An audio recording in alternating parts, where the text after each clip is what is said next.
So you drove that 3,000 miles without a job. How do you end up being an NBC page? So that kind of goes back to camp a little bit. The people who ran the camp knew that I wanted to work in television. They were very kind. We were close from all the years that I'd been there. And they introduced me to another person who had been the newspaper counselor at camp and also had gone to Syracuse probably 10 years before I had. And they introduced me to him on email. His name's Rob. And Rob worked at NBC as an executive, I think a development executive. And Rob helped me to get my resume to the Page program. So when I had officially moved out there, I was able to get an interview.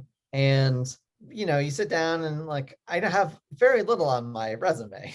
It's the school I went to.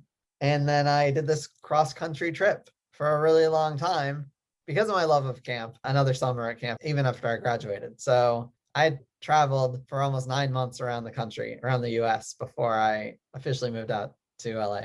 I had that on my resume. I don't know if anyone looks at that as something like, wow, but I thought it was at least a talking point.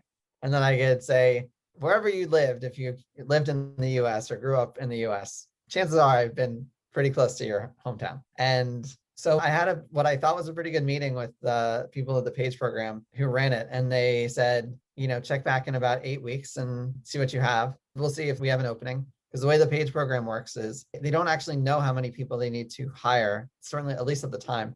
That it's based in part on, it's a year-long program. So if you've reached your year, you have to leave.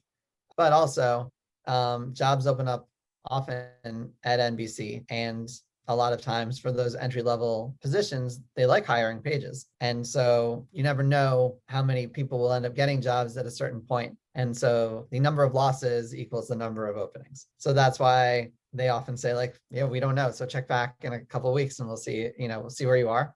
And I was like, okay, great. Well, I guess I got to find a PA position somewhere and try and, run and grab coffee for somebody on a set if I can, not knowing anybody in town.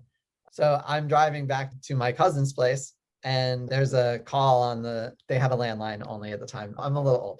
They had a landline at the time and they had an answering machine. And so on the answering machine was a message from the Page program. And they said, we'd actually like you to start next week. And so it was just a great relief. It was exciting for me. It was a great piece of luck that they wanted to squeeze me into the next new Page class and they could. And so I started, it was October of 1999. And that really did set me on the career that I'm at.